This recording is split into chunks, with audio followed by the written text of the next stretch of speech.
Tonight on Ukraine Today, a massive combined Russian strike hits Kyiv, dozens injured, children among the dead. Enough is enough. President Zelensky speaks out on Russia's war crimes. Explosions light up the sky. We'll show you how hundreds of thousands of tons of Russian ammo went up in flames.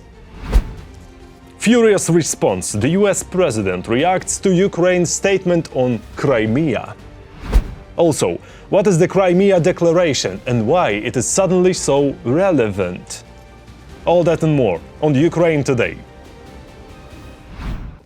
Hi there, we are from Ukraine. My name is Volodymyr Robchun. Subscribe, hit that like button, and let's get started.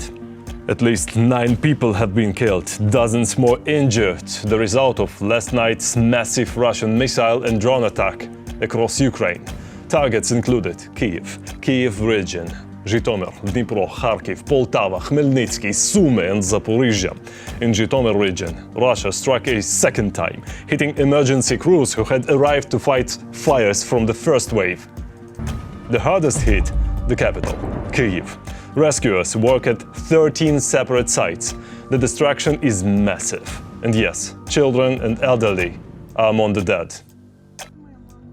This is my mother, Elena Lunivna, her name was.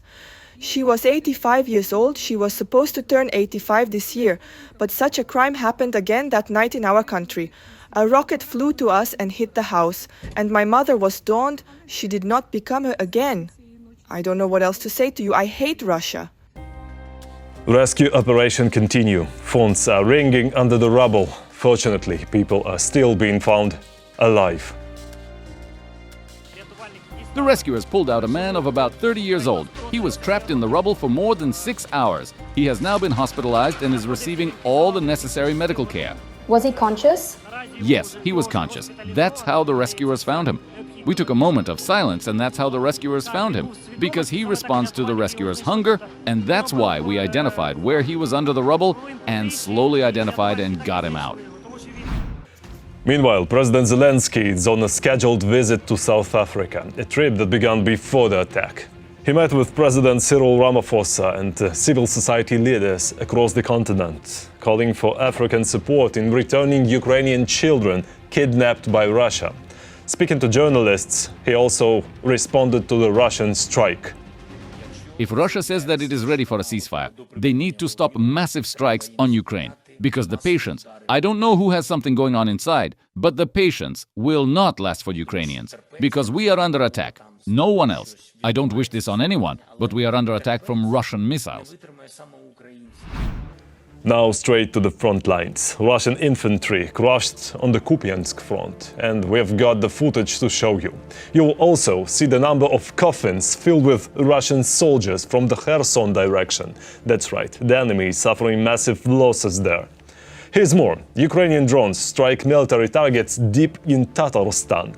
And just wait till you see hundreds of thousands of tons of Russian ammo going up in flames in Russia's Vladimir region. And high-tech warfare is changing the battlefield. We'll show you how. All that in our report. The Russian occupiers cannot hide. The Ukrainian defense forces are destroying the enemy.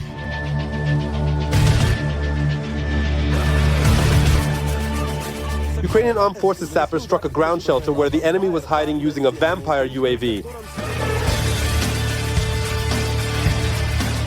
And here, in the Kharkiv direction, Ukrainian fighters used a UAV to destroy a platoon of occupiers and enemy equipment.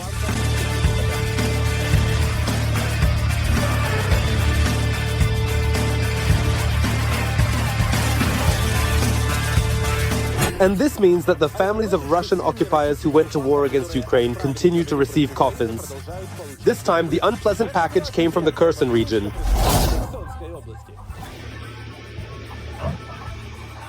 To justify the losses and supposedly show their strength, the occupiers have intensified shelling of populated areas.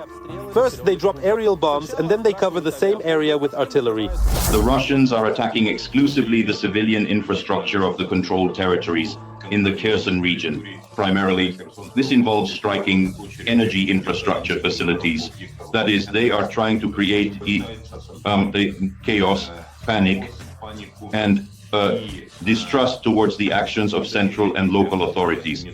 It should be noted that the Russian side's ability to conduct large-scale landing operations in this area has been reduced to almost zero. And the Russian occupation army does not cease its attempts to capture Pokrovsk in the Donetsk region. However, despite all the efforts that the Russians have made over the past months, their attempts are in vain. The invaders have not been able to approach the city. At the moment, Ukrainian defense forces have pushed the occupiers back 2 to 2.5 kilometers from Pokrovsk to their previously held positions. Moreover, there is a prospect of restoring the location of Ukrainian defense forces in the Mezhova area. In addition, on the second flank, in the area of the settlement of Shevchenko, Ukrainian defense forces are preventing the enemy from expanding their zone of presence. And while the Russians are making new plans, the Ukrainian armed forces are taking action. The Ukrainian army is already deploying the latest robots on the front, writes the Telegram. One of the representatives of combat technology is the Snake robot. In 2025, Ukraine plans to deploy up to 15,000 similar platforms. This is a ground robot designed for mine clearance. It should be noted that, according to Ukrainian specialists, the technical characteristics of this robot allow it to clear up to 2 hectares of mined terrain.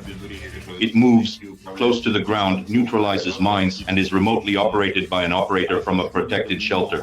And this minimizes the possibility of direct impact on the operator of this ground robot. Ukraine is focused on creating robots on a large scale to assist the armed forces on the front line. An example of this is a separate unit of the Unmanned Systems Force. The Ukrainian side is scaling up the direct use of combat drones in real combat conditions. In addition, the Ukrainian side is taking an innovative approach to the development of unmanned aerial vehicles. This refers to FPV drones, which are intended for the direct neutralization of Russian reconnaissance drones and, accordingly, the Geran-2 strike drones. And in Russia, it was once again very loud and bright. Ho, ho, ho. Wow! That's something. This is one of the largest ammunition depots burning, the 51st Grau Arsenal.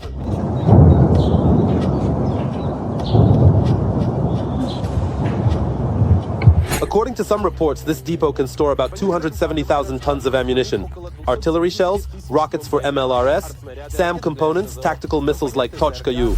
The distance from the line of combat contact to the 51st Grau Arsenal itself is about 530 to 550 kilometers. Notably, the distance from the arsenal to the capital of the occupying country is about 60 kilometers. It should be noted that this area is the most saturated with air defense and missile defense systems. This is already the 4th Grau arsenal that has been destroyed in the past year. There are a total of 11 such similar facilities in Russia. These are colossal losses for the Russian side. It should be noted that, according to estimates by the Ukrainian intelligence community, after the destruction of 3 Grau depots in 2024, the intensity of fire damage by the Russian Federation decreased significantly. If previously there were up to 40,000 shells per day, then after the destruction of the Grau depots, this figure decreased to approximately 16 to 17,000. It would be better for the Russians to strengthen their leaky air defense, as the number of depots is becoming fewer and fewer. And who knows, maybe the 5th one is already in the crosshairs.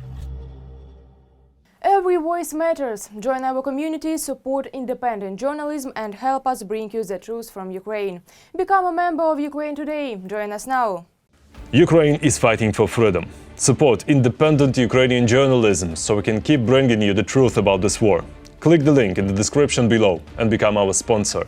Together to victory. The US President has reacted to the Ukrainian leader's words. Ukraine will never legally recognize the occupation of Crimea. On Truth Social, Donald Trump called Zelensky's statement very harmful to the peace negotiations with Russia. He added, "Nobody is asking Zelensky to recognize Crimea as Russian territory, but if he wants Crimea, why didn't they fight for it 11 years ago when it was handed over to Russia without a shot being fired?" And here comes the cherry on top. It's inflammatory statements like Zelensky's that makes it so difficult to settle this war. So, how many times did Trump mention Putin in that post? Correct. 0. Not even once. Russia started this war, but it's Kyiv, not Moscow, facing pressure from Washington, from a country that signed the Budapest Memorandum. Later, White House Press Secretary Caroline Leavitt tried to explain what President Trump really meant. Do that. What he is asking is for people to come to the negotiating table, recognizing that this has been a brutal war for far too long. And in order to make a good deal, both sides have to walk away a little bit unhappy.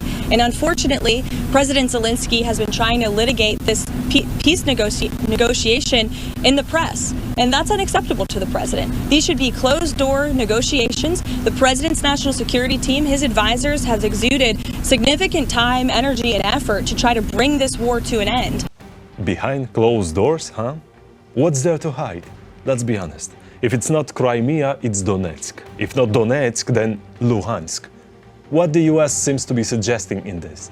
Ukraine should give up Ukrainian land so that Russia will agree to give up Ukrainian land. Or maybe White House has secretly told Putin to recognize Kursk and Belgorod as Ukrainian territories? Somehow hard to believe. So tell us down in the comments below, what territory should Russia give up as part of the peace process?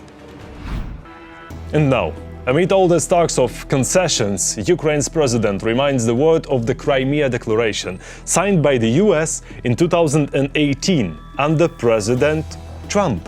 The declaration makes it clear. The United States, alongside allies and partners, rejects Russia's annexation of Crimea and will maintain this policy until Ukraine's territorial integrity is fully restored. So President Zelensky didn't say anything radical. He simply restated the official position of Ukraine and the United States of America.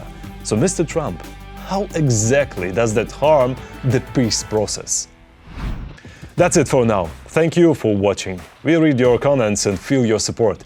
Strength to our defenders. Glory to Ukraine. Subscribe, hit that like button, and see you very soon.